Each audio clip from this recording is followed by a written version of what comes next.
시계를 보면서 기다려 본 적 있으십니까? 누군가를 기다릴 때, 수술실 밖에서 기다릴 때, 시험 결과를 기다릴 때 우리는 시계를 봅니다. 시간이 얼마나 남았는지 확인합니다. 언제쯤 올까? 언제쯤 끝날까?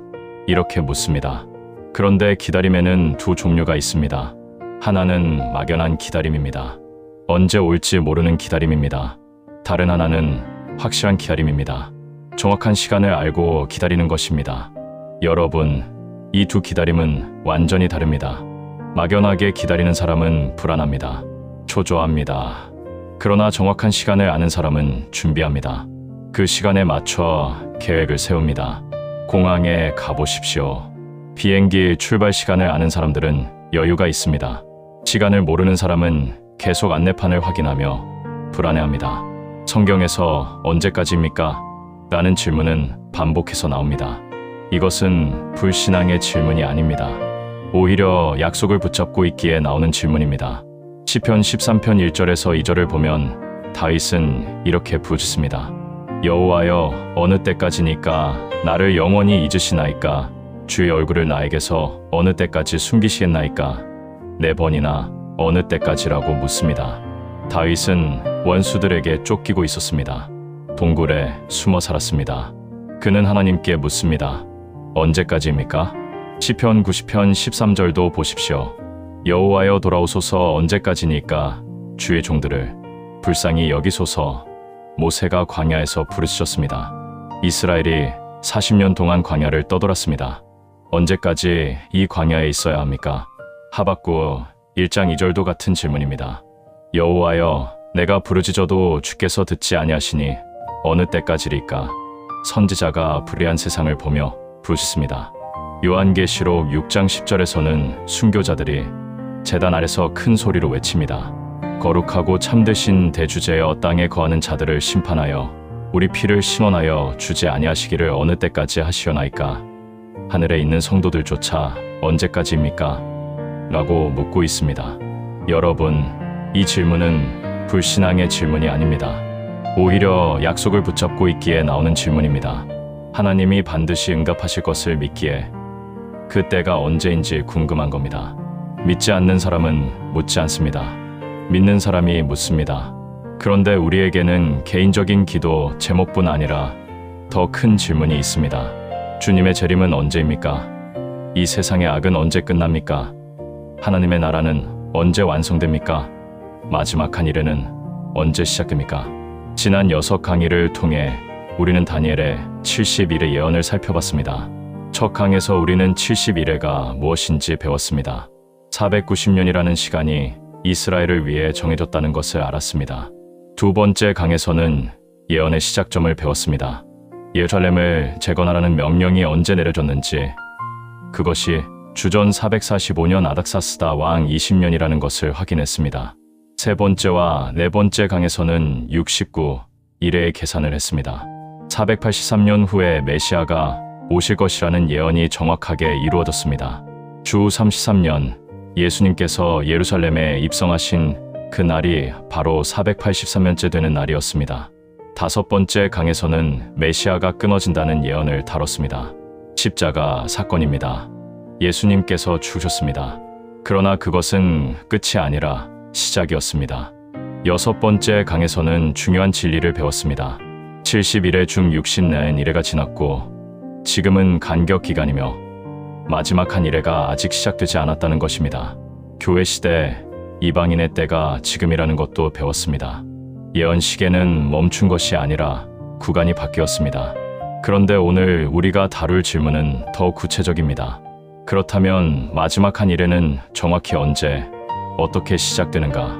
6강이 왜 간격이 있는가를 다뤘다면 7강은 언제 다시 시작되는가를 다룹니다. 이것은 막연한 질문이 아닙니다. 성경은 이 질문에 대해 매우 구체적인 답을 주고 있습니다. 사도행전 1장 6절에서 7절을 보겠습니다. 제자들이 부활하신 예수님께 묻습니다. 그들이 모였을 때에 예수께 여쭈어 이르되 주께서 이스라엘 나라를 회복하심이 이때니까 그들도 언제입니까? 라고 물었습니다. 예수님의 답을 들어보십시오. 이르시되 때와 시기는 아버지께서 자기의 권한에 두셨으니 너희가 알 바 아니요 오직 성령이 너희에게 임하시면 너희가 권능을 받고 예루살렘과 온 유대와 사마리아와 땅 끝까지 이르러 내 증인이 되리라. 알 바 아니요. 이 말씀 때문에 어떤 사람들은 아무것도 알 수 없다고 생각합니다. 그러나 잘 들으십시오. 예수님께서 말씀하신 것은 정확한 날짜와 시간을 알 수 없다는 것입니다. 마가복음 13장 32절도 같은 말씀입니다. 그 날과 그때는 아무도 모르나니 하늘에 있는 천사들도 아들도 모르고 아버지만 아시느니라. 그러나 성경은 어떤 일이 일어날 때 그 시대가 시작되는지는 분명히 가르쳐줍니다. 정확한 날짜는 모르지만 시기는 알 수 있습니다. 계절은 분별할 수 있습니다. 마태복음 24장 32절에서 33절을 보십시오. 무화과 나무의 비유를 배우라. 그 가지가 연하여지고 잎사귀를 내면 여름이 가까운 줄을 아나니 이와 같이 너희도 이 모든 일을 보거든 인자가 가까이 곧 문 앞에 이른 줄 알라. 보거든 알라고 하셨습니다. 무엇을 보면 압니까? 징조들을 보면 압니다. 농부는 정확히 몇 월 몇 일에 여름이 온다고 말하지 못합니다. 그러나 나무를 보면 압니다. 아, 이제 여름이 가까웠구나. 마찬가지로 우리도 징조들을 보면 압니다. 아, 이제 그날이 가까웠구나. 오늘 우리는 마지막 한 일회가 시작되는 구체적인 신호가 무엇인지 배우려 합니다. 그리고 우리는 지금 그 징조들을 보고 있습니다. 마지막 한 일회는 어떻게 시작됩니까? 성경은 매우 명확한 답을 줍니다. 다니엘 9장 27절을 다시 한번 자세히 보겠습니다. 그가 한 일회 동안 많은 사람들과 더불어 언약을 굳게 맺고 그가 그 일의 절반에 제사와 예물을 금지할 것이며 또 포악하여 가증한 것이 날개를 의지하여 설 것이며 또 이미 정한 종말까지 진노가 황폐하게 하는 자에게 쏟아지리라. 이 구절을 주의 깊게 읽어보십시오. 여기에는 마지막 한 일회에 대한 4가지 중요한 정보가 담겨 있습니다. 첫째, 언약이 체결됩니다. 그가 한 일회 동안 많은 사람들과 더불어 언약을 굳게 맺고 이것이 시작점입니다. 둘째, 언약이 파기됩니다. 그가 그 일회의 절반에 제사와 예물을 금지할 것이며 3년 반 후에 언약이 깨집니다. 셋째, 가증한 것이 나타납니다. 또 포악하여 가증한 것이 날개를 의지하여 설 것이며 성전이 더럽혀집니다. 넷째, 심판이 임합니다. 또 이미 정한 종말까지 진노가 황폐하게 하는 자에게 쏟아지리라. 적그리스도가 심판받습니다. 오늘은 특히 첫 번째, 언약 체결에 집중하겠습니다. 왜냐하면 이것이 마지막 한 일의 시작 신호이기 때문입니다. 그가 이 구절의 주어가 나옵니다. 이 그는 누구입니까? 문법적으로 가장 가까운 명사를 찾아야 합니다. 바로 앞절인 26절 마지막 부분을 보십시오. 장차 한 왕의 백성이 와서 그 성읍과 성소를 무너뜨리려니와 여기 장차 한 왕이 나옵니다. 이 왕이 바로 27절의 그입니다. 주 70년에 예루살렘을 파괴한 것은 로마 군대였습니다. 그렇다면 이 왕은 로마 계통에서 나올 사람입니다. 그가 언약을 맺는 주체입니다. 한 일회 동안 이것은 7년입니다. 이 언약은 7년 기간으로 맺어집니다. 이것이 중요합니다. 5년도 아니고 10년도 아닙니다. 정확히 7년입니다.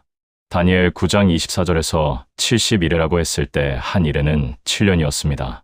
마지막 한 일회도 7년입니다.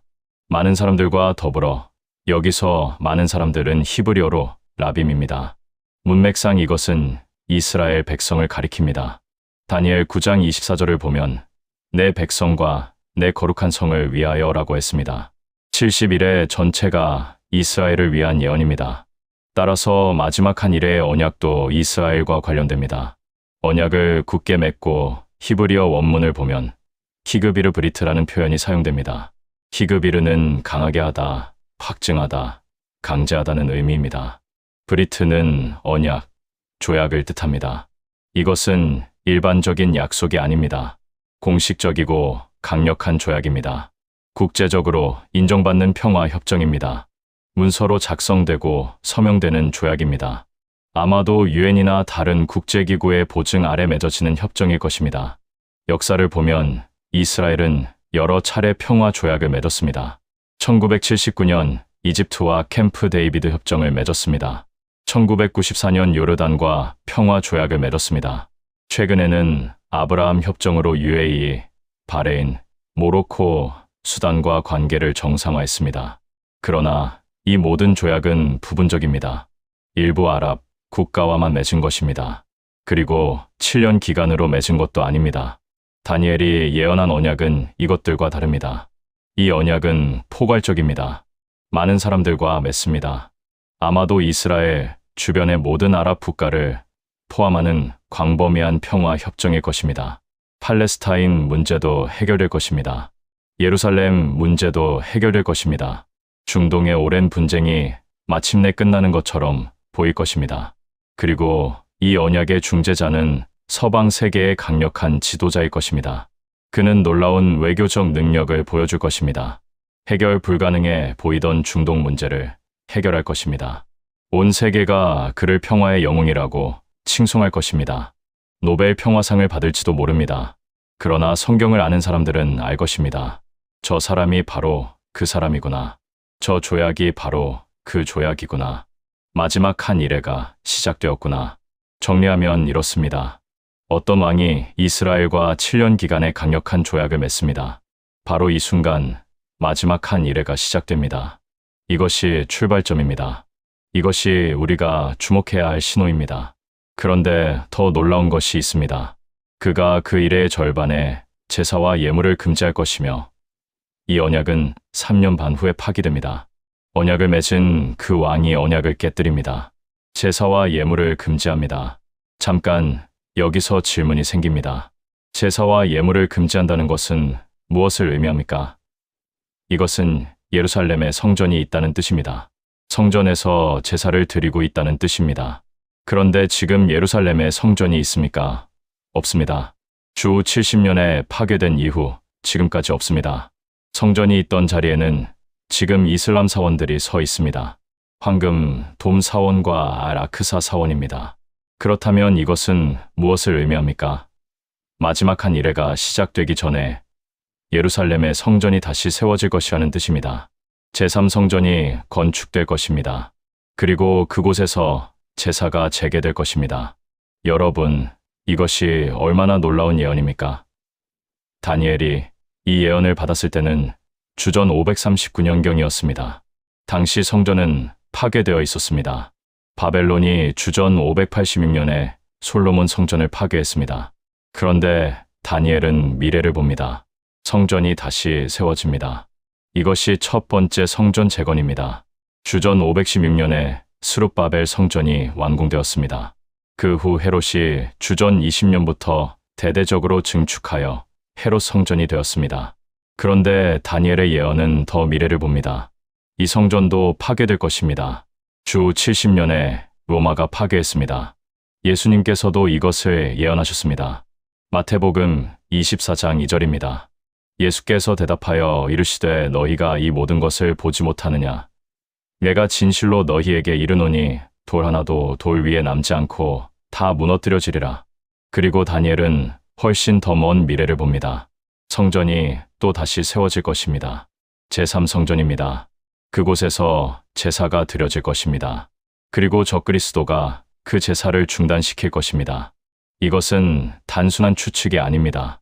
성경의 다른 부분도 이것을 확증합니다. 데살로니가후서 2장 4절을 보십시오. 그는 대적하는 자라 신이라고 불리는 모든 것과 숭배함을 받는 것에 대항하여 그 위에 자기를 높이고 하나님의 성전에 앉아 자기를 하나님이라고 내세우느니라. 하나님의 성전에 앉아 성전이 있어야 그 안에 앉을 수 있습니다. 요한계시록 11장 1절에서 2절도 보십시오. 또 내게 지팡이 같은 갈대를 주며 말하기를 일어나서 하나님의 성전과 제단과 그 안에서 경배하는 자들을 측량하라. 성전 밖 마당은 측량하지 말고 그냥 두라. 이것은 이방인에게 주었은즉 그들이 거룩한 성을 42달 동안 짓밟으리라. 환난 기간 동안 성전이 존재합니다. 제단이 있고 경배하는 사람들이 있습니다. 그리고 42개월, 즉 3년 반 동안 이방인들이 성을 짓밟습니다. 그렇다면 성전은 언제 세워질까요? 두 가지 가능성이 있습니다. 하나는 마지막 한 이래가 시작되기 전에 이미 세워져 있을 가능성입니다. 다른 하나는 7년 언약의 일부로 성전 건축이 허용되어 마지막 한 일에 초반에 세워질 가능성입니다. 어느 쪽이든 확실한 것은 제3성전이 세워질 것이라는 사실입니다. 그리고 그곳에서 제사가 재개될 것입니다. 이것 또한 마지막 한 일회를 알아볼 수 있는 중요한 징조입니다. 그렇다면 이 언약을 맺는 그는 정확히 누구입니까? 성경은 이 인물에 대해 많은 정보를 제공합니다. 다니엘 9장 26절을 다시 보겠습니다. 60이 이래 후에 기름 부음을 받은 자가 끊어져 없어질 것이며 장차 한 왕의 백성이 와서 그 성읍과 성소를 무너뜨리려니와 그의 마지막은 홍수의 휩쓸림 같을 것이며 또 끝까지 전쟁이 있으리니 황폐할 것이 작정되었느니라. 장차 한 왕의 백성이 나옵니다. 주 70년에 예루살렘을 파괴한 것은 로마 군대였습니다. 티투스 장군이 이끈 로마 제10군단이었습니다. 그렇다면 한 왕은 로마에서 나올 사람입니다. 그러나 단순히 로마 제국을 의미하지 않습니다. 로마 제국은 이미 오래전에 멸망했습니다. 서로마 제국은 476년에 멸망했고 동로마 제국은 1453년에 멸망했습니다. 그렇다면 이것은 무엇을 의미합니까? 다니엘 2장의 신상 예언을 기억하십시오. 철로 된 종아리는 로마 제국을 상징했습니다. 그런데 그 밑에 철과 진흙이 섞인 발과 발가락이 있었습니다. 이것은 로마 제국의 부활한 형태, 로마 제국의 마지막 단계를 의미합니다. 현대로 보면 유럽연합과 같은 것입니다. 옛 로마 제국의 영토에 다시 연합이 형성되고 있습니다. 물론 완전히 같지는 않습니다. 철과 진흙이 섞인 것처럼 불안정합니다. 그러나 하나의 연합체를 이루고 있습니다. 이 연합에서 한 지도자가 나올 것입니다. 그는 십국 연합을 이끌 것입니다. 다니엘 7장 7절에서 8절을 보십시오. 그 후에 내가 밤 환상 가운데 넷째 짐승을 보았는데 무섭고 놀라우며 또 매우 강하며 큰 철 이가 있어서 먹고 부서뜨리고 그 나머지를 발로 밟았으며 이 짐승은 전의 모든 짐승과 달라서 또 10뿔이 있으므로 내가 그 뿔을 생각하고 있을 때에 다른 작은 뿔이 그 사이에서 나더니 먼저 뿔 중에 셋이 그 앞에서 뿌리째 뽑혔으며 이 작은 뿔에는 사람의 눈 같은 눈이 있고 또 입이 있어 큰 말을 하였느니라. 10뿔은 열왕입니다. 그 사이에서 작은 뿔이 나옵니다. 이 작은 뿔이 바로 적그리스도입니다. 그는 처음에는 미약하게 시작하지만 급속도로 권력을 장악합니다. 새 왕을 굴복시키고 결국 10나라를 통치하게 됩니다.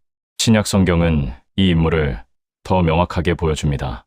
데살로니가후서 2장 3절에서 4절을 보겠습니다. 누가 어떻게 하여도 너희가 미혹되지 말라. 먼저 배교하는 일이 있고 저 불법의 사람 곧 멸망의 아들이 나타나기 전에는 그 날이 이르지 아니하리니 그는 대적하는 자라 신이라고 불리는 모든 것과 숭배함을 받는 것에 대항하여 그 위에 자기를 높이고 하나님의 성전에 앉아 자기를 하나님이라고 내세우느니라. 불법의 사람, 멸망의 아들입니다. 이 사람이 하나님의 성전에 앉아 자기를 하나님이라고 합니다. 이것이 바로 다니엘이 말한 가증한 것입니다. 데살로니가후서 2장 9절에서 12절은 그의 활동을 더 자세히 설명합니다. 악한 자의 나타남은 사탄의 활동을 따라 모든 능력과 표적과 거짓, 기적과 불의의 모든 속임수로 멸망하는 자들에게 있으리니 이는 그들이 진리의 사랑을 받지 아니하여 구원함을 받지 못함이라. 이러므로 하나님이 미혹의 역사를 그들에게 보내사 거짓 것을 믿게 하심은 진리를 믿지 않고 불의를 좋아하는 모든 자들로 하여금 심판을 받게 하려 하심이라. 그는 기적을 행합니다. 사람들을 미혹합니다. 거짓 것을 믿게 만듭니다. 그의 배후에는 사탄이 있습니다. 요한계시록 13장에서는 이 인물을 짐승이라고 부릅니다. 요한계시록 13장 1절에서 8절을 보십시오. 내가 보니 바다에서 한 짐승이 나오는데 뿔이 10이요 머리가 7이라. 그 뿔에는 10왕관이 있고 그 머리들에는 신성 모독하는 이름들이 있더라. 내가 본 짐승은 표범과 비슷하고 그 발은 곰에 밟았고 그 입은 사자의 입 같은데 용이 자기의 능력과 보좌와 큰 권세를 그에게 주었더라. 그의 머리 하나가 상하여 죽게 된 것 같더니 그 죽게 되었던 상처가 나음에 온 땅이 놀랍게 여겨 짐승을 따르고 용이 짐승에게 권세를 주므로 용에게 경배하며 짐승에게 경배하여 이르되 누가 이 짐승과 같으냐 누가 능히 이와 더불어 싸우리여 하더라. 또 짐승이 과장되고 신성 모독을 말하는 입을 받고 또 42달 동안 일할 권세를 받으니라. 짐승이 입을 벌려 하나님을 향하여 비방하되 그의 이름과 그의 장막 곧 하늘에 사는 자들을 비방하더라. 또 권세를 받아 성도들과 싸워 이기게 되고 각 족속과 백성과 방언과 나라를 다스리는 권세를 받으니 죽임을 당한 어린 양의 생명책에 창세 이후로 이름이 기록되지 못하고 이 땅에 사는 자들은 다 그 짐승에게 경배하리라. 놀라운 묘사입니다. 이 짐승은 용, 즉 사탄에게서 권세를 받습니다. 그는 죽을 것 같은 상처를 입었다가 회복됩니다. 온 땅이 그를 따릅니다. 그에게 경배합니다. 42개월 동안, 즉 3년 반 동안 권세를 행사합니다. 성도들을 핍박합니다. 전 세계를 다스립니다. 성경은 이 인물을 여러 이름으로 부릅니다. 적그리스도, 불법의 사람, 멸망의 아들, 짐승, 북방왕, 작은 뿔입니다. 그러나 모두 같은 인물을 가리킵니다. 이 사람의 특징이 무엇입니까? 첫째, 그는 뛰어난 정치가입니다. 다니엘 7장 20절을 보면 그 뿔들 사이에서 올라나 앞에서 셋이 뿌리까지 뽑힌 다른 뿔에 대한 것이라. 그 뿔은 눈도 있고 큰 말을 하는 입도 있고 그 모양이 그의 동류보다 커 보이더라고 했습니다. 그는 말을 잘합니다. 웅변가입니다. 사람들을 설득하는 능력이 탁월합니다. 둘째, 그는 평화를 약속합니다. 중동의 오랜 분쟁을 해결할 것처럼 보입니다. 이스라엘과 아랍 국가들 사이의 평화, 조약을 중재합니다. 온 세상이 그를 평화의 영웅으로 환영합니다. 요한계시록 6장 2절을 보면 내가 이에 보니 흰 말이 있는데 그 탄 자가 활을 가졌고 면류관을 받고 나아가서 이기고 또 이기려고 하더라고 했습니다. 흰 말은 평화를 상징합니다. 활은 있으나 화살이 없습니다. 무력이 아닌 외교로 승리합니다. 셋째, 그는 카리스마가 있습니다. 사람들이 그를 따릅니다. 그의 말에 매료됩니다. 요한계시록 13장 3절에서 4절을 보면 그 죽게 되었던 상처가 나음에 온 땅이 놀랍게 여겨 짐승을 따르고 용이 짐승에게 권세를 주므로 용에게 경배하며 짐승에게 경배하여 이르되 누가 이 짐승과 같으냐 누가 능히 이와 더불어 싸우리여 하더라고 했습니다. 넷째, 그는 경제적 통제력을 가집니다. 요한계시록 13장 16절에서 18절을 보십시오. 그가 모든 자 곧 작은 자나 큰 자나 부자나 빈자나 자유인이나 종들에게 그 오른손에나 이마에 표를 받게 하고 누구든지 이 표를 가진 자 외에는 매매를 못하게 하니 이 표는 곧 짐승의 이름이나 그 이름의 수라 지혜가 여기 있으니 총명한 자는 그 짐승의 수를 세어보라. 그것은 사람의 수니 그의 수는 666이니라. 666의 표입니다. 이 표가 없으면 사고 팔 수 없습니다. 현대 기술로 이것은 충분히 가능합니다. 디지털 화폐, 생체 인식 칩, 블록체인 기술 등이 모두 준비되어 있습니다.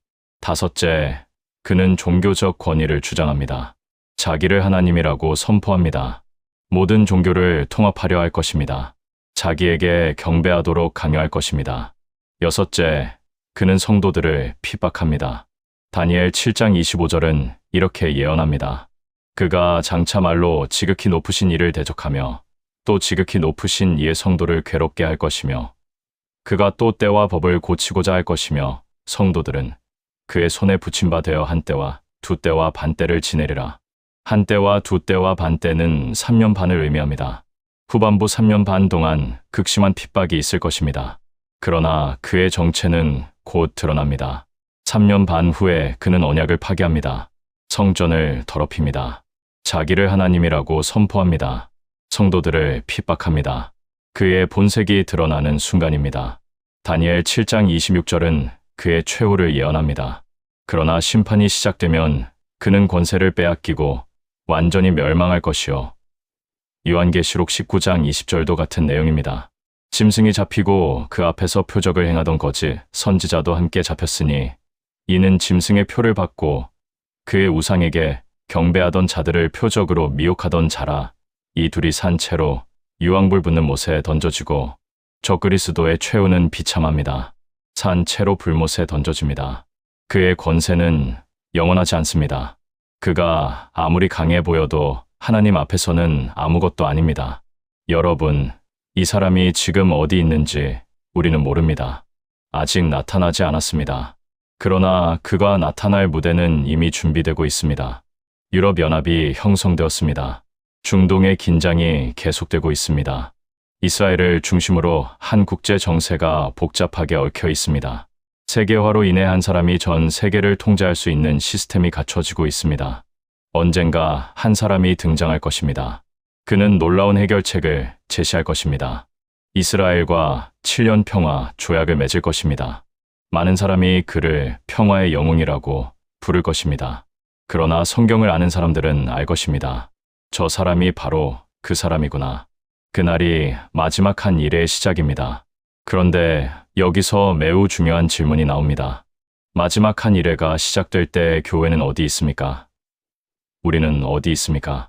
이 질문에 대한 답이 휴거입니다. 휴거는 영어로 rapture인데 라틴어 rapture에서 왔고 이것은 들어 올려지다, 채어가다는 뜻입니다. 데살로니가전서 4장 13절에서 18절을 보겠습니다. 형제들아, 자는 자들에 관하여는 너희가 알지 못함을 우리가 원하지 아니하노니 이는 소망 없는 다른 이들과 같이 슬퍼하지 않게 하려 함이라. 우리가 예수께서 죽으셨다가 다시 살아나심을 믿을진대 이와 같이 예수 안에서 자는 자들도 하나님이 그와 함께 데리고 오시리라. 우리가 주의 말씀으로 너희에게 이것을 말하노니 주께서 강림하실 때까지 우리 살아남아 있는 자도 자는 자보다 결코 앞서지 못하리라.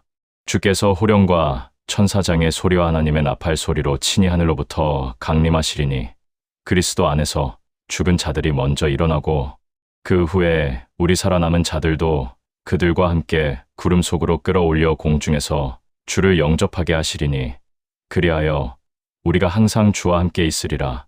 그러므로 이러한 말로 서로 위로하라. 구름 속으로 끌어올려, 이것이 휴거입니다.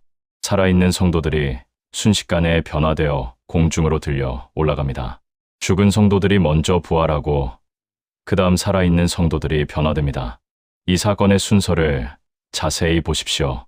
첫째, 주님께서 하늘에서 강림하십니다. 호령과 천사장의 소리와 나팔 소리가 있습니다. 둘째, 그리스도 안에서 죽은 자들이 부활합니다.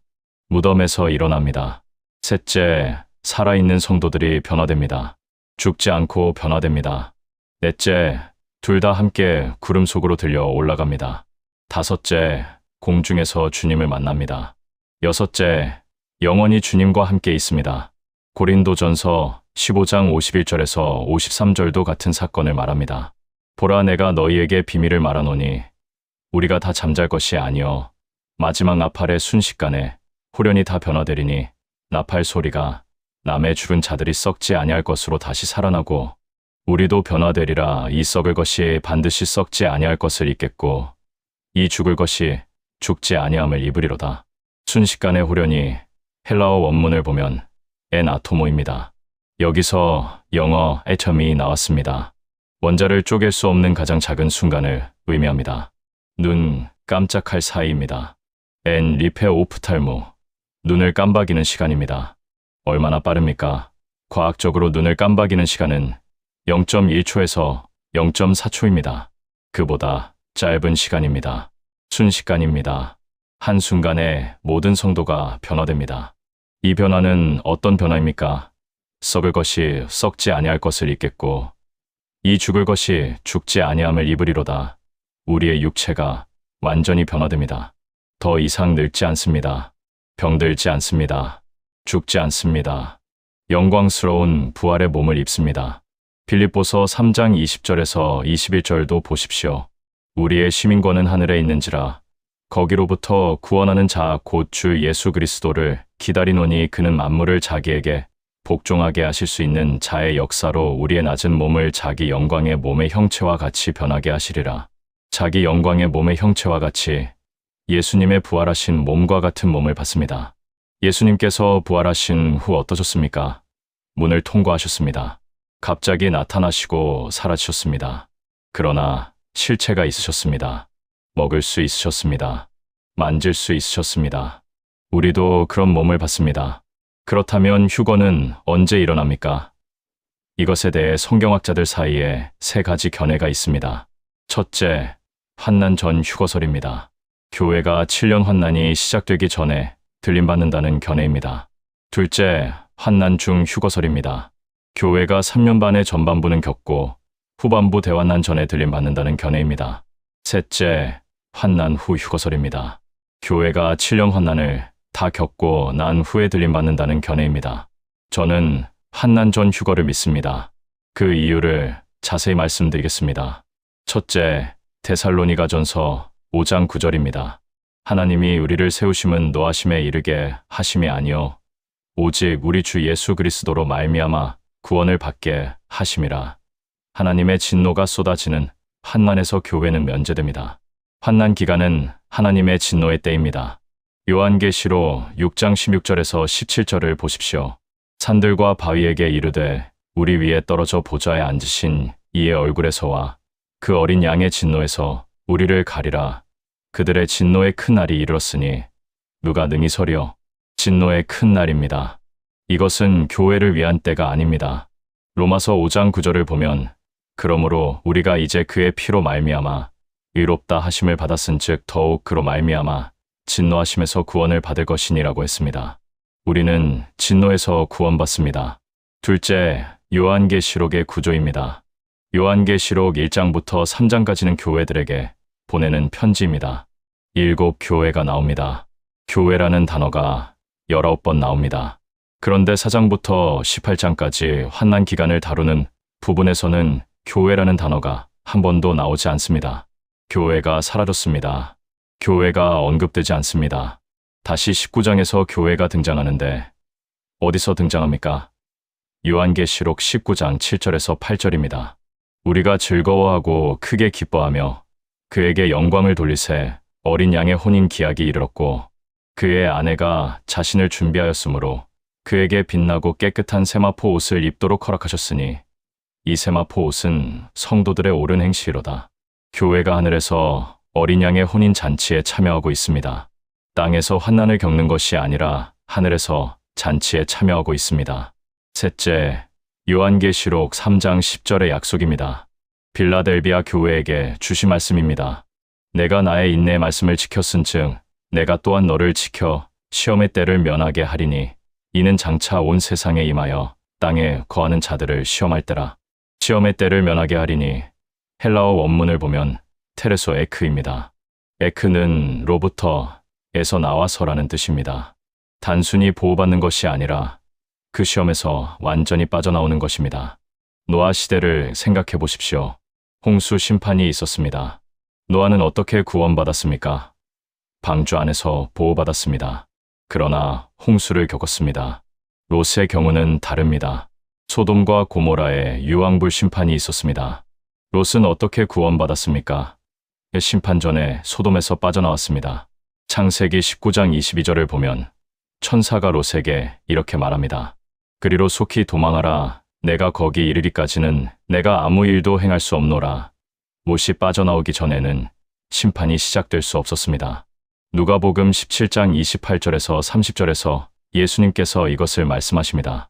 또 롯의 때와 같으리니 사람들이 먹고 마시고 사고 팔고 심고 집을 짓더니 롯이 소돔에서 나가던 날에 하늘로부터 불과 유황이 비 오듯 하여 그들을 멸망시켰느니라. 인자가 나타나는 날에도 이러하리라. 교회는 롯과 같습니다. 심판 전에 빠져나옵니다. 휴거가 먼저이고 환난이 나중입니다. 넷째, 데살로니가후서 2장 7절에서 8절입니다. 불법의 비밀이 이미 활동하였으나 지금은 그것을 막는 자가 있어 그 중에서 옮겨질 때까지 하리라. 그때 불법한 자가 나타나리니 주 예수께서 그 입의 기운으로 그를 죽이시고 강림하실 때에 나타나심으로 패하시리라. 막는 자가 나옵니다. 이 막는 자는 누구입니까? 성령님이십니다. 성령님께서 적그리스도의 출현을 막고 계십니다. 그런데 그 중에서 옮겨질 때까지라고 했습니다. 성령님이 옮겨지신다는 것은 무슨 뜻입니까? 성령님은 어디 계십니까? 교회 안에 계십니다. 성도들 안에 계십니다. 교회가 들림받으면 성령님의 제안하시는 역사가 거두어집니다. 물론 성령님은 편재하심으로 여전히 계시지만 교회를 통한 제안하시는 사역이 끝납니다. 그때 적그리스도가 드러납니다. 그때 불법한 자가 나타나리니 교회가 들림받은 후에 적그리스도가 나타납니다. 다섯째, 교회의 정체성입니다. 교회는 그리스도의 신부입니다. 에베소서 5장 25절에서 27절을 보십시오.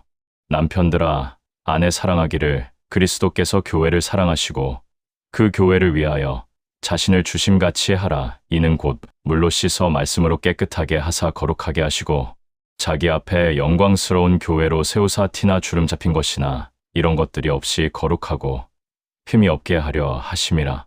신랑이 신부를 진노의 날에 두지 않습니다. 신랑이 신부를 먼저 데려가십니다. 혼인 잔치가 있습니다. 그 후에 신랑이 신부와 함께 재림하십니다. 여러분, 이 모든 증거를 볼 때 환난 전 휴거가 가장 성경적입니다. 물론 다른 견해를 가진 사람들도 있습니다. 그들도 성경을 사랑하고 주님을 기다리는 사람들입니다. 그러나 저는 환난 전 휴거가 성경의 가르침이라고 확신합니다. 그렇다면 휴거와 마지막 한 일의 시작의 관계는 무엇입니까? 순서는 이렇습니다. 첫째, 교회가 들림받습니다. 둘째, 적그리스도가 나타납니다. 셋째, 적그리스도가 이스라엘과 7년 언약을 맺습니다. 넷째, 마지막 한 일회가 시작됩니다. 여러분, 이것이 우리에게 주는 의미가 무엇입니까? 우리는 마지막 한 일회를 겪지 않습니다. 적그리스도를 보지 않습니다. 대환난을 경험하지 않습니다. 짐승의 표를 강요받지 않습니다. 주님께서 우리를 그 전에 데려가실 것입니다. 이것이 우리의 복된 소망입니다. 디도서 2장 13절입니다. 복스러운 소망과 우리의 크신 하나님 구주 예수 그리스도의 영광이 나타나심을 기다리게 하셨으니 마지막 한 일에는 7년입니다. 그런데 이 7년은 정확히 반으로 나뉩니다. 전반부 3년 반과 후반부 3년 반입니다. 이 구분은 매우 중요합니다. 다니엘 9장 27절을 다시 보십시오. 그가 그 일의 절반에 제사와 예물을 금지할 것이며 일의 절반입니다. 7년의 중간입니다. 정확히 3년 반이 지난 시점입니다. 성경에서 3년 반은 여러 가지 방법으로 표현됩니다. 한때와 두때와 반때, 다니엘 7장 25절, 다니엘 12장 7절, 요한계시록 12장 14절에 나옵니다. 한때는 1년, 두때는 2년, 반때는 반년입니다. 합하면 3년 반입니다. 42개월. 요한계시록 11장 2절, 요한계시록 13장 5절에 나옵니다. 한 달을 30일로 계산하면 42개월은 1260일입니다. 1260일을 360일 성경의 예언적 한 해로 나누면 3.5년입니다. 1260일. 요한계시록 11장 3절, 요한계시록 12장 6절에 나옵니다. 이것도 3년 반입니다. 모두 같은 기간을 가리킵니다. 3년 반입니다. 그렇다면 전반부 3년 반은 어떤 기간입니까? 이 기간 동안 적그리스도는 평화의 지도자처럼 행동합니다. 그는 이스라엘과 맺은 언약을 지킵니다. 이스라엘은 안전하다고 느낍니다. 성전에서 제사를 드립니다. 예루살렘은 평화로워 보입니다. 중동의 평화가 온 것처럼 보입니다. 오랜 분쟁이 끝난 것처럼 보입니다. 사람들은 말합니다. 평화와 안전이다. 데살로니가전서 5장 3절이 이것을 예언합니다. 그들이 평화와 안전을 외칠 그때에 임신한 여자에게 해산의 고통이 이름과 같이 멸망이 갑자기 그들에게 이르리니 결코 피하지 못하리라. 세상은 마치 유토피아가 온 것처럼 생각합니다. 적그리스도의 지도력 아래 세계가 통합되고 있습니다. 경제가 번영합니다. 전쟁이 없습니다. 사람들은 이렇게 말할 것입니다. 이 지도자가 우리를 구원했다. 그러나 성경을 아는 사람들은 압니다. 이것은 진짜 평화가 아닙니다. 폭풍 전의 고요입니다. 그런데 정확히 3년 반이 되는 날, 모든 것이 바뀝니다. 적그리스도가 본색을 드러냅니다. 마태복음 24장 15절에서 예수님께서 이렇게 경고하셨습니다. 그러므로 너희가 선지자 다니엘이 말한 바 멸망에 가증한 것이 거룩한 곳에 선 것을 보거든 그때 유대에 있는 자들은 산으로 도망할지어다. 가증한 것이 거룩한 곳에 선 것. 이것이 무엇입니까? 적그리스도가 예루살렘 성전으로 들어갑니다. 지성소에 들어갑니다. 그곳에 앉습니다. 그리고 자기를 하나님이라고 선포합니다. 데살로니가후서 2장 4절이 이것을 설명합니다. 그는 대적하는 자라 신이라고 불리는 모든 것과 숭배함을 받는 것에 대항하여 그 위에 자기를 높이고 하나님의 성전에 앉아 자기를 하나님이라고 내세우느니라. 이것은 역사상 전례가 있습니다. 주전 168년에 안티오쿠스 에피파네스라는 헬라 왕이 있었습니다. 그는 예루살렘 성전을 더럽혔습니다. 성전 제단에 돼지를 잡아 바쳤습니다. 제우스 신상을 성전에 세웠습니다. 유대인들에게 돼지고기를 먹도록 강요했습니다. 안식일과 절기를 금지했습니다. 이것이 다니엘서가 예언한 첫 번째 가증한 것이었습니다. 다니엘 11장 31절입니다.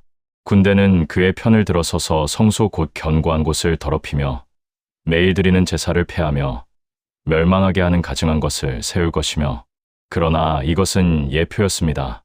진짜 성취는 미래에 있습니다. 적그리스도가 안티오쿠스보다 더 심한 일을 할 것입니다. 그는 성전에서 제사를 금지합니다. 자기의 우상을 세웁니다. 자기에게 경배하도록 강요합니다.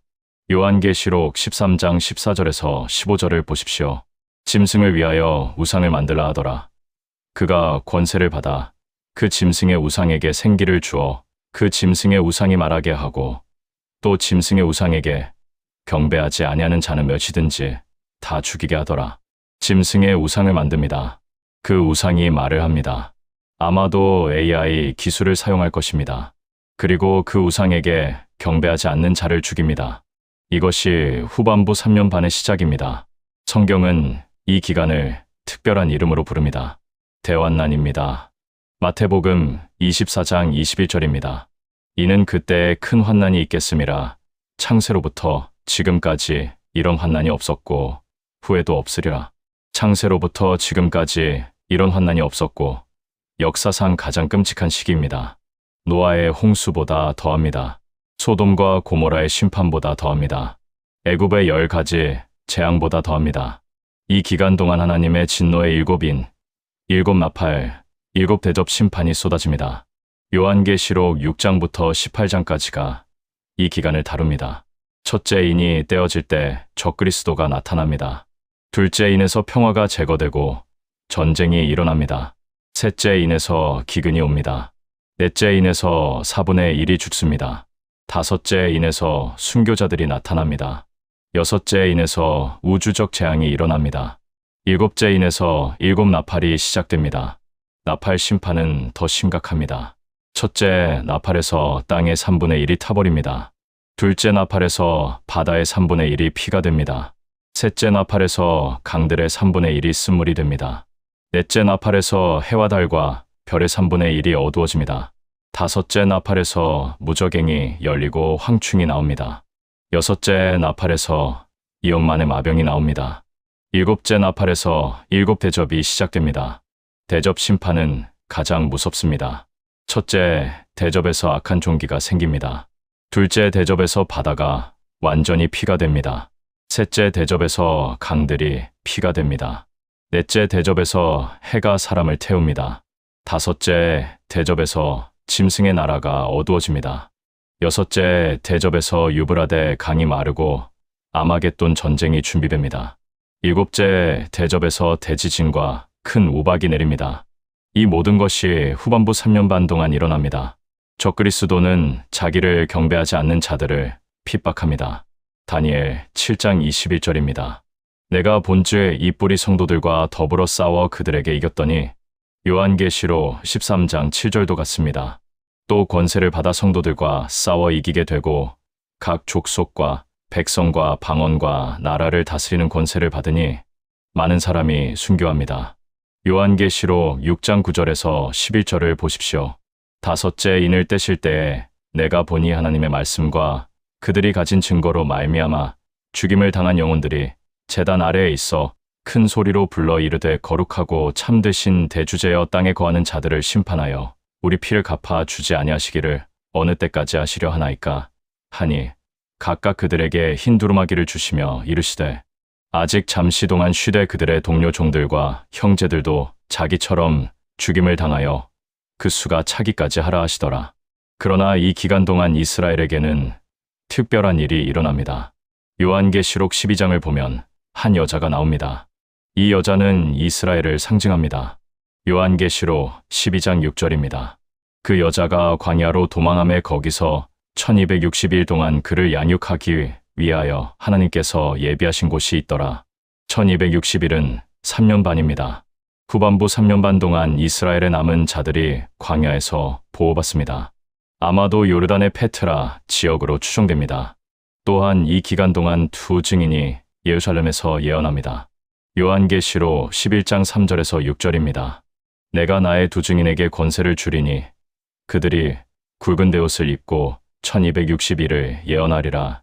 이는 이 땅의 주 앞에 서 있는 두 감람나무와 두 촛대니 만일 누구든지 그들을 해하고자 하면 그들의 입에서 불이 나와서 그 원수를 삼켜버릴 것이요 누구든지 그들을 해하고자 하면 반드시 이와 같이 죽임을 당하리라. 그들이 권능을 가지고 하늘을 닫아 그 예언을 하는 날 동안 비가 오지 못하게 하고 또 권능을 가지고 물을 피로 변하게 하고 아무 때든지 원하는 대로 여러 가지 재앙으로 땅을 치리로다. 이 두 증인은 놀라운 기적을 행합니다. 불로 원수를 삼킵니다. 하늘을 닫아 비가 오지 못하게 합니다. 물을 피로 변하게 합니다. 여러 재앙으로 땅을 칩니다. 많은 학자가 이 두 증인을 엘리야와 모세로 봅니다. 엘리야는 3년 반 동안 하늘을 닫아 비가 오지 않게 했습니다. 모세는 물을 피로 변하게 했습니다. 그들의 사역이 비슷합니다. 혹은 엘리야와 에녹으로 보는 학자들도 있습니다. 엘리야와 에녹은 죽지 않고 하늘로 올라갔습니다. 히브리서 9장 27절은 한 번 죽는 것은 사람에게 정해진 것이요 라고 했습니다. 그들이 다시 와서 죽을 수 있습니다. 어느 쪽이든 이 두 증인은 1260일 동안 증언합니다. 그리고 요한계시록 11장 7절에서 10절을 보면 그들이 그 증언을 마칠 때에 무적행으로부터 올라오는 짐승이 그들과 더불어 전쟁을 일으켜 그들을 이기고 그들을 죽일 것이요 그들의 시체가 큰 성길에 있으리니 그 성은 영적으로 하면 소돔이라고도 하고 애굽이라고도 하니 곧 그들의 주께서 십자가에 못 박히신 곳이라. 백성들과 족속과 방언과 나라 중에서 사람들이 그 시체를 사흘 반 동안 보며 무덤에 장사하지 못하게 하리로다. 이 두 선지자가 땅에 사는 자들을 괴롭게 하였으므로 땅에 거하는 자들이 그들의 죽음을 즐거워하고 기뻐하여 서로 예물을 보내리라 하더라. 적그리스도가 그들을 죽입니다. 그들의 시체가 예루살렘 거리에 3일 반 동안 놓여 있습니다. 온 세상 사람들이 TV나 인터넷으로 그들의 시체를 봅니다. 사람들은 기뻐하며 서로 선물을 보냅니다. 그러나 3일 반 후에 놀라운 일이 일어납니다. 요한계시록 11장 11절에서 12절입니다. 3일 반 후에 하나님께로부터 생기가 그들 속에 들어가매 그들이 발로 일어서니 구경하는 자들이 크게 두려워하더라. 하늘로부터 큰 음성이 있어 이리로 올라오라 함을 그들이 듣고 구름을 타고 하늘로 올라가니 그들의 원수들도 구경하더라. 그들이 부활합니다. 살아납니다. 그리고 하늘로 올라갑니다. 원수들이 보는 앞에서 승천합니다. 3년 반의 끝은 아마겟돈 전쟁입니다. 요한계시록 16장 16절입니다.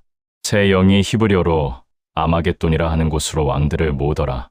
온 세상의 군대가 이스라엘로 모입니다. 예루살렘을 완전히 파괴하려고 합니다. 스가랴 14장 2절을 보십시오. 보라 여호와의 날이 이르리라. 그날에 내 재물이 약탈되어 너의 가운데에서 나누이리라. 내가 이방 나라들을 모아 예루살렘과 싸우게 하리니 성읍이 함락되며 가옥이 약탈되며 여인들이 욕을 당하며 성읍 백성이 절반이나 사로잡혀 가려니와 남은 백성은 성읍에서 끊어지지 아니하리라. 이스라엘이 거의 멸망 직전에 이릅니다. 바로 그때 하늘이 열립니다. 요한계시록 19장 11절에서 16절입니다. 또 내가 하늘이 열린 것을 보니 보라 백마와 그것을 탄 자가 있으니 그 이름은 충신과 진실이라. 그가 공의로 심판하며 싸우더라. 그 눈은 불꽃 같고 그 머리에는 많은 관들이 있고 또 이름 쓴 것 하나가 있으니 자기밖에 아는 자가 없고 또 그가 피 뿌린 옷을 입었는데 그 이름은 하나님의 말씀이라 칭하더라. 하늘에 있는 군대들이 희고 깨끗한 세마포 옷을 입고 백마를 타고 그를 따르더라.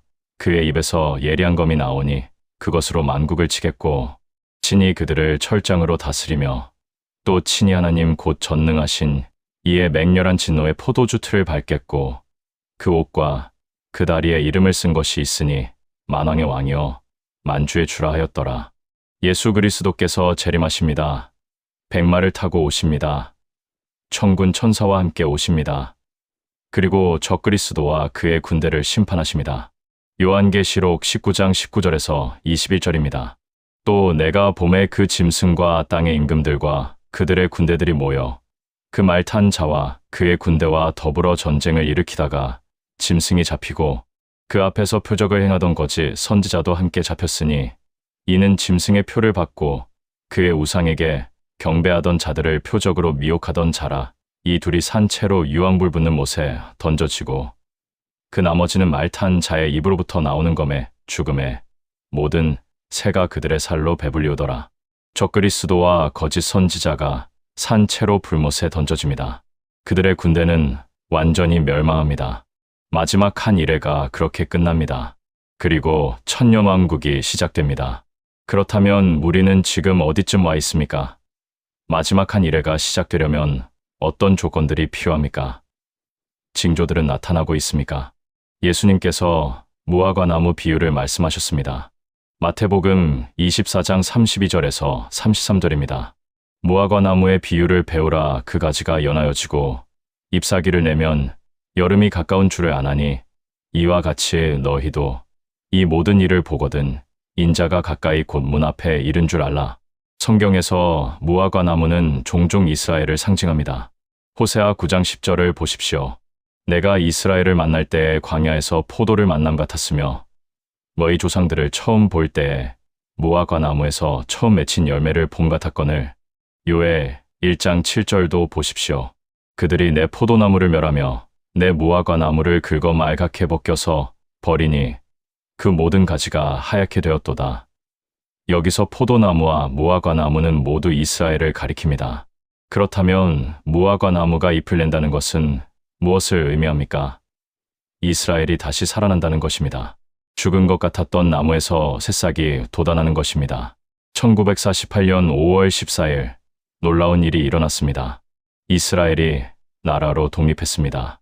주 70년에 나라를 잃은 지 거의 1900년 만입니다. 역사상 한 민족이 나라를 잃고 2000년 가까이 흩어져 살다가 다시 나라를 세운 예는 없습니다. 바벨론 사람들은 어디 있습니까? 사라졌습니다. 아수르 사람들은 어디 있습니까? 사라졌습니다. 페르시아 사람들은 어디 있습니까? 변질되었습니다. 그러나 유대인들은 2000년 동안 흩어져 살면서도 정체성을 잃지 않았습니다. 언어를 보존했습니다. 종교를 지켰습니다. 민족성을 유지했습니다.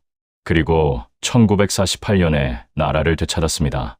이것은 기적입니다. 에스겔 37장의 마른 뼈 환상을 기억하십니까? 에스겔 37장 1절에서 14절을 보십시오. 여호와께서 권능으로 내게 임재하시고 그의 영으로 나를 데리고 가서 골짜기 가운데 두셨는데 거기 뼈들이 가득하더라. 나를 그 뼈들 사이로 두루다니게 하시기로 본즉 그 골짜기 지면에 뼈들이 심이 많고 아주 말랐더라. 그가 내게 이르시되 인자야 이 뼈들이 능히 살 수 있겠느냐 하시기로 내가 대답하되 주 여호와여 주께서 아시나이다.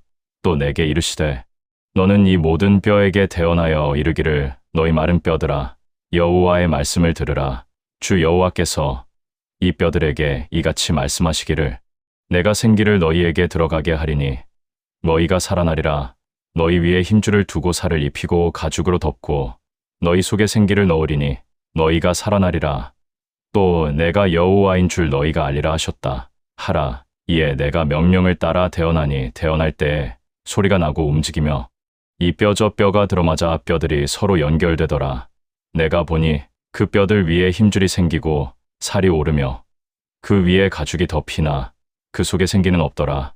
또 내게 이르시되 인자야 너는 생기를 향하여 대언하라. 생기에게 대언하여 이르기를 주 여호와께서 이같이 말씀하시기를 생기야 사방에서부터 와서 이 죽음을 당한 자에게 불어서 살아나게 하라 하셨다 하라.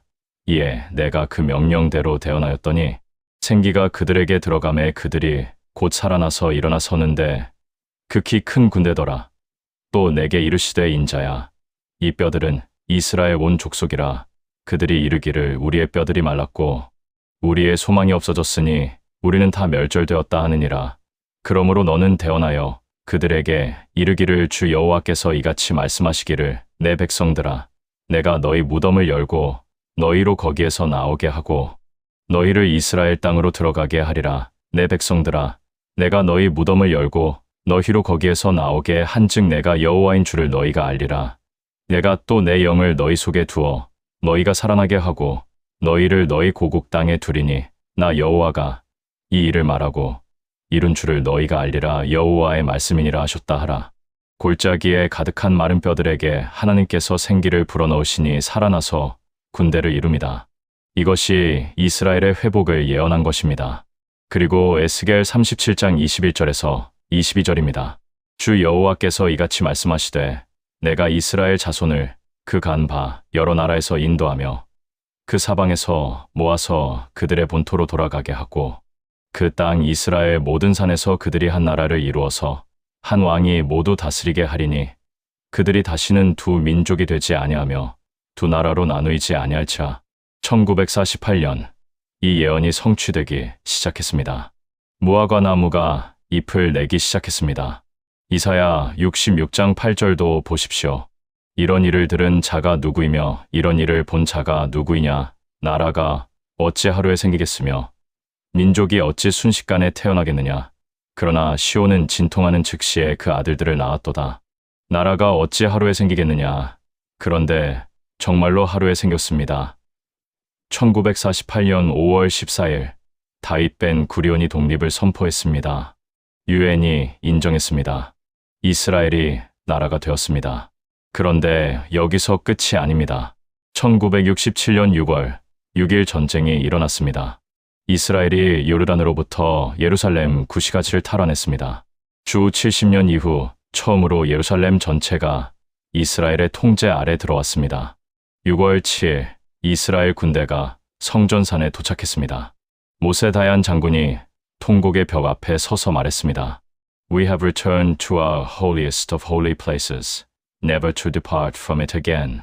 우리는 우리의 가장 거룩한 곳으로 돌아왔고 다시는 여기서 떠나지 않을 것입니다. 예루살렘의 귀환입니다. 누가복음 21장 24절을 기억하십니까? 그들이 칼날에 죽임을 당하며 모든 이방에 사로잡혀 가겠고 예루살렘은 이방인의 때가 차기까지 이방인들에게 밟히리라. 1967년 6월 이방인들이 예루살렘을 밟는 시대가 끝나기 시작했습니다. 그리고 지금 무슨 일이 일어나고 있습니까? 첫째, 성전산 회복 운동이 진행되고 있습니다. 제3성전 재건 준비가 이루어지고 있습니다. 성전 연구소가 예루살렘에 있습니다. 그들은 이미 성전에서 사용할 모든 기물을 만들었습니다. 금, 촛대, 진설병상, 분향단, 대제사장의 옷, 제사장들의 옷, 나팔, 하프 등이 모두 준비되어 있습니다. 제사장들이 훈련받고 있습니다. 레위 족속 중에서 DNA 테스트를 통해 확인된 제사장 후손들이 있습니다. 그들은 제사의식을 연습하고 있습니다. 붉은 암송아지도 준비되고 있습니다. 민수기 19장에 따르면 성전을 정결하게 하려면 온전히 붉은 암송아지가 필요합니다. 2022년에 이스라엘에서 붉은 암송아지가 태어났다는 보도가 있었습니다. 둘째, 중동 평화 협정들이 계속 시도되고 있습니다. 2020년에 아브라함 협정이 체결되었습니다. 이스라엘과 UAE, 바레인, 모로코, 수단이 관계를 정상화했습니다. 이것은 역사적인 일입니다. 사우디아라비아도 이스라엘과의 관계 정상화를 논의하고 있습니다. 만약 사우디와 이스라엘이 평화 조약을 맺는다면 이것은 중동에 엄청난 변화를 가져올 것입니다. 누군가 이스라엘과 포괄적 평화 조약을 중재할 무대가 준비되고 있습니다. 7년 언약을 맺을 조건이 만들어지고 있습니다. 셋째, 유럽연합이 형성되었습니다. 옛 로마 제국의 영토에 다시 연합이 만들어졌습니다. 비록 완전히 통합되지는 않았지만 하나의 경제 블록을 이루고 있습니다. 공동 화폐를 사용합니다. 국경이 없습니다. 유럽연합에는 27개국이 있습니다. 다니엘은 10국연합을 말했는데 아마도 유럽연합이 재편되어 10개의 큰 블록으로 나뉠 수도 있습니다. 혹은 핵심 10개국이 주도권을 잡을 수도 있습니다. 어느 쪽이든 적그리스도가 나올 무대가 준비되었습니다. 마태복음 24장 34절에서 예수님께서 이렇게 말씀하셨습니다. 내가 진실로 너희에게 말하노니 이 세대가 지나가기 전에 이 모든 일이 일어나리라. 이 세대는 무슨 뜻입니까? 무화과 나무가 잎을 내는 것을 보는 세대입니다. 1948년을 본 세대입니다. 시편 90편 10절을 보면 우리의 연수가 70이요 강건하면 80이라도 그 연수의 자랑은 수고와 슬픔뿐이요 신속히 가니 우리가 날아가나이다 라고 했습니다. 한 세대는 70년에서 80년입니다.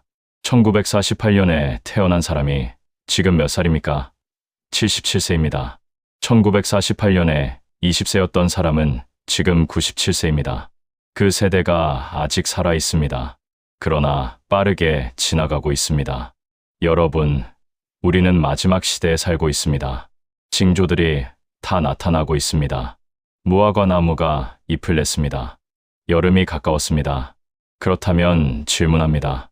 우리는 마지막 한 일의 시작에 얼마나 가까이 있습니까? 아무도 정확한 날짜를 모릅니다. 마태복음 24장 36절입니다. 그 날과 그때는 아무도 모르나니 하늘의 천사들도 아들도 모르고 오직 아버지만 아시느니라.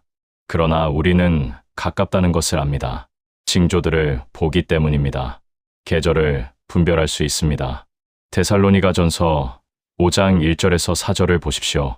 형제들아 때와 시기에 관하여는 너희에게 쓸 것이 없음은 주의 날이 밤에 도둑같이 이를 줄을 너희 자신이 자세히 알기 때문이라. 그들이 평화와 안전을 외칠 그때에 임신한 여자에게 해산의 고통이 이름과 같이 멸망이 갑자기 그들에게 이르리니 결코 피하지 못하리라. 형제들아 너희는 어둠에 있지 아니하매 그날이 도둑같이 너희에게 임하지 못하리니 너희는 어둠에 있지 아니하매 그날이 도둑같이 너희에게 임하지 못하리니 우리는 어둠에 있지 않습니다. 우리는 징조들을 볼 수 있습니다. 어떤 징조들이 나타나고 있습니까? 첫째, 이스라엘이 회복되었습니다. 이것은 모든 종말 예언의 기초입니다. 이스라엘이 없으면 마지막 한 일에도 없습니다. 적그리스도가 언약을 맺을 상대가 없습니다. 그런데 이스라엘이 1948년에 회복되었습니다. 이것은 가장 중요한 징조입니다. 둘째, 예루살렘이 이스라엘의 수도가 되었습니다. 1967년 예루살렘이 통합되었고 1980년 이스라엘은 예루살렘을 수도로 선포했습니다. 2017년 미국이 예루살렘을 이스라엘의 수도로 공식 인정했습니다. 2018년 미국 대사관이 예루살렘으로 이전했습니다. 셋째, 성전 재건 준비가 진행되고 있습니다. 아직 성전이 세워지지는 않았지만 모든 준비가 되어가고 있습니다. 기물이 만들어졌고 제사장들이 훈련받고 있고 붉은 암송아지가 준비되고 있습니다. 넷째, 유럽연합이 형성되었습니다. 1957년 유럽 경제 공동체로 시작하여 1993년 유럽연합이 되었습니다.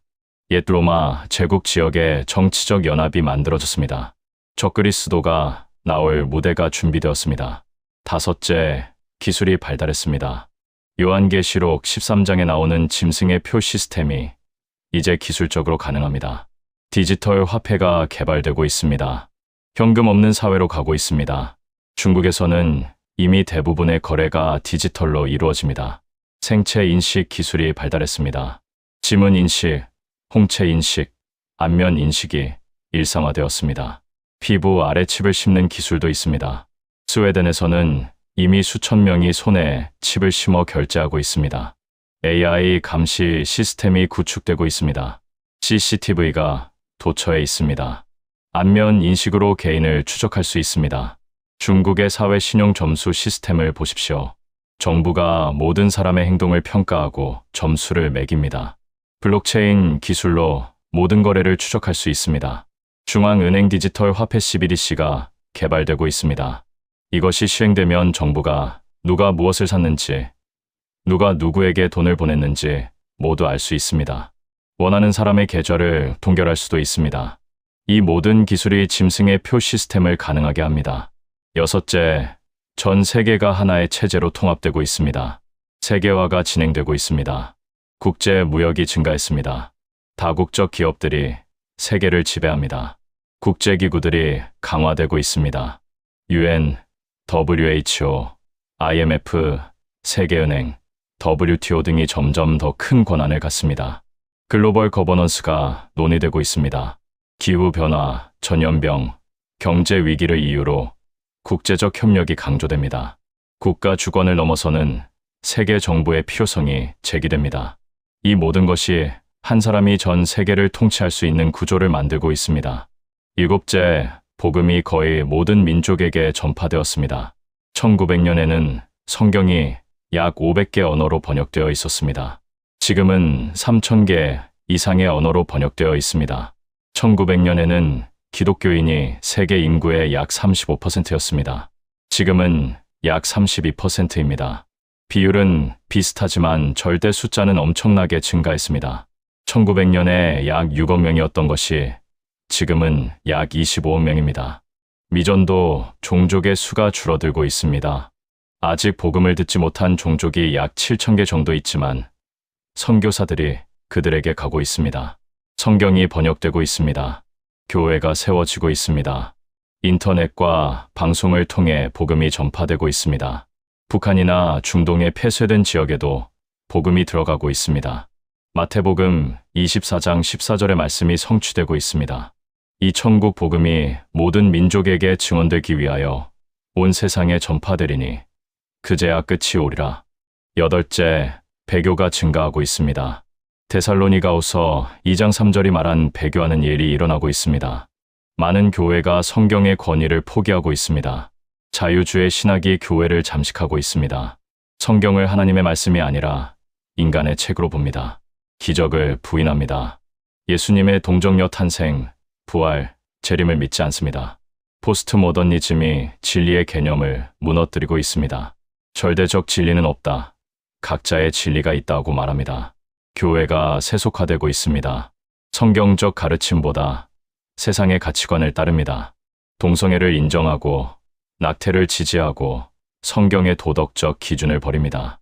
거짓 선지자들이 일어나고 있습니다. 번영 신학, 신사도 운동, 각종 이단들이 사람들을 미혹하고 있습니다. 아홉째, 도덕적 타락이 극심해지고 있습니다. 디모데후서 3장 1절에서 5절을 보십시오. 너는 이것을 알라 말세에 고통하는 때가 이르러 사람들이 자기를 사랑하며 돈을 사랑하며 자랑하며 교만하며 비방하며 부모를 거역하며 감사하지 아니하며 거룩하지 아니하며 무정하며 원통함을 풀지 아니하며 모함하며 절제하지 못하며 사나우며 선한 것을 좋아하지 아니하며 배신하며 조급하며 자만하며 쾌락을 사랑하기를 하나님 사랑하는 것보다 더하며 이 모든 것이 지금 우리 눈앞에 있습니다. 자기 사랑, 돈 사랑, 교만, 부모 불순종, 감사 없음, 거룩함 상실, 무정함, 사나움, 배신, 쾌락 추구가 만연합니다. 성적 타락이 심각합니다. 음란물이 넘쳐납니다. 동성애가 정상화되고 있습니다. 성정체성이 혼란스럽습니다. 결혼 제도가 무너지고 있습니다. 폭력이 증가하고 있습니다. 총기 난사, 테러, 전쟁의 소문이 끊이지 않습니다. 열째, 자연재해가 증가하고 있습니다. 지진이 늘어나고 있습니다. 20세기 초에 비해 큰 지진의 빈도가 증가했습니다. 기근이 있습니다. 기후변화로 농작물 생산이 불안정합니다. 아프리카와 중동에서 수백만 명이 굶주리고 있습니다. 전염병이 있습니다. 2020년 코로나19 팬데믹을 우리 모두 경험했습니다. 전 세계가 마비되었습니다. 수백만 명이 죽었습니다. 기상이변이 있습니다. 홍수, 가뭄, 폭염, 한파, 태풍, 허리케인이 점점 더 강해지고 있습니다. 마태복음 24장 7절에서 8절을 보십시오. 민족이 민족을, 나라가 나라를 대적하여 일어나겠고 곳곳에 기근과 지진이 있으리니 이 모든 것은 재난의 시작이니라. 재난의 시작, 이것은 상고의 시작입니다. 출산이 가까워질수록 상고가 더 강하고 빈번해집니다. 마찬가지로 주님의 재림이 가까워질수록 징조들이 더 강하고 빈번해집니다. 여러분, 이 모든 징조가 동시에 나타나는 것은 역사상 처음입니다. 과거에도 전쟁이 있었습니다. 과거에도 지진이 있었습니다. 과거에도 기근이 있었습니다. 그러나 이 모든 징조가 동시에 전 세계적으로 이렇게 빈번하게 나타난 적은 없습니다.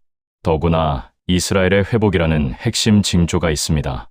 이것이 모든 것을 다르게 만듭니다. 이스라엘 없이는 마지막 한 이래가 있을 수 없습니다. 그런데 이스라엘이 돌아왔습니다. 예루살렘이 회복되었습니다.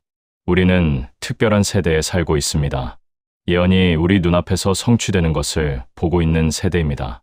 그렇다면 마지막 한 일의 시작이 얼마나 가까운가요? 저는 매우 가깝다고 믿습니다.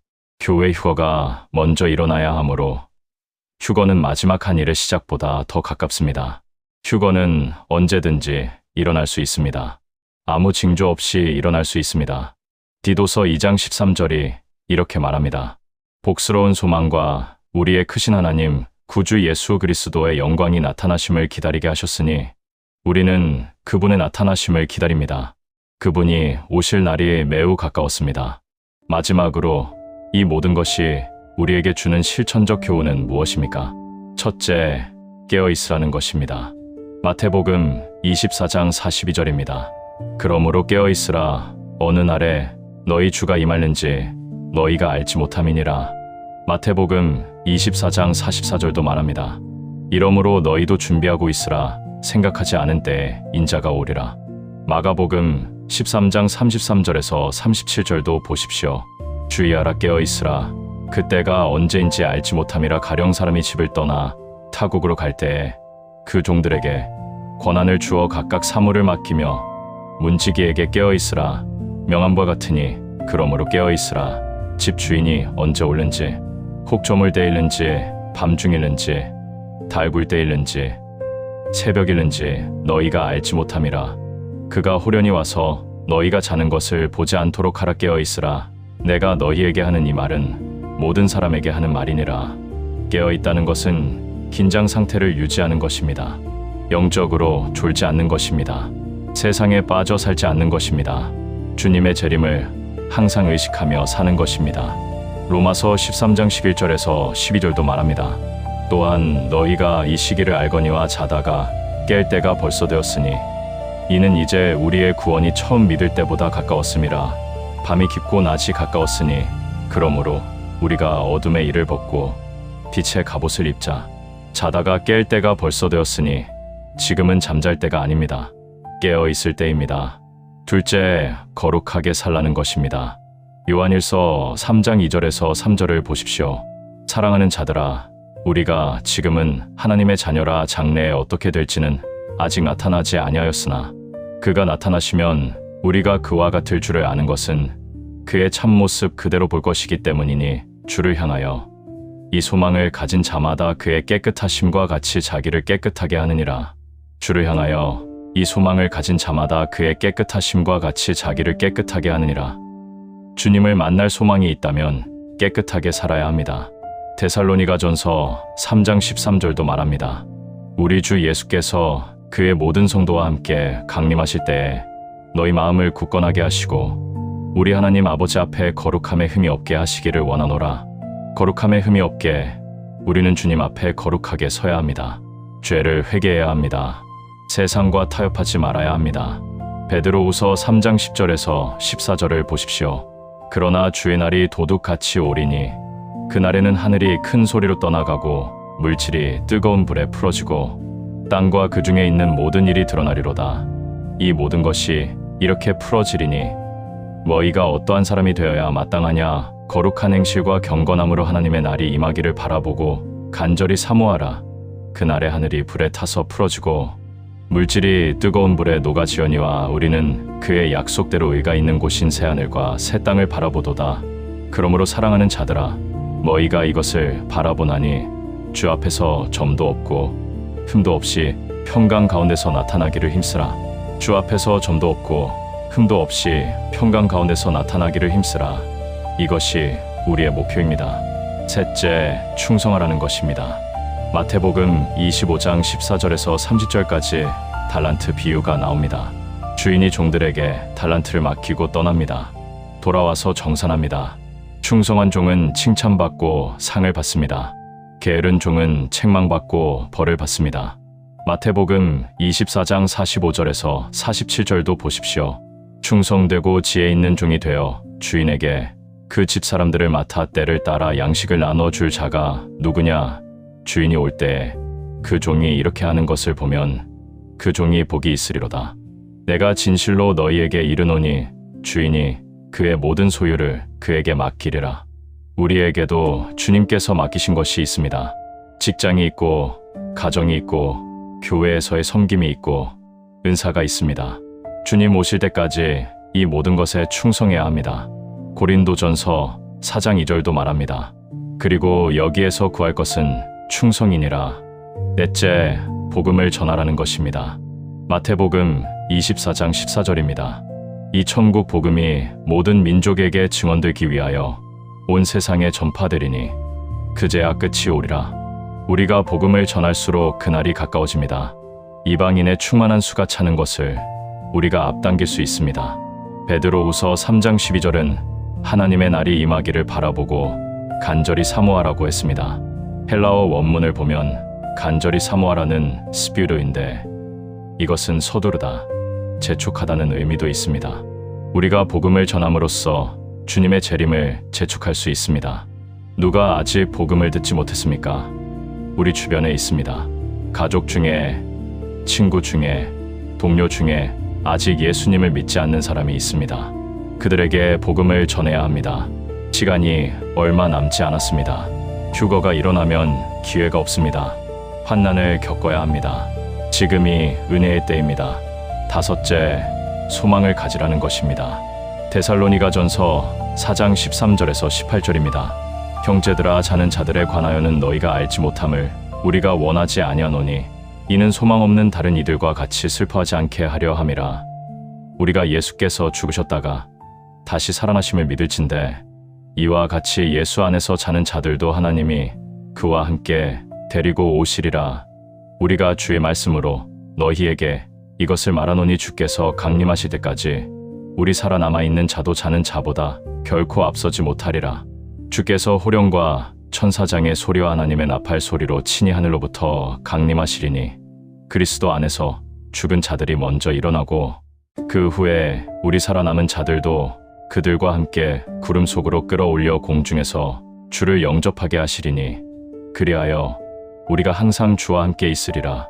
그러므로 이러한 말로 서로 위로하라.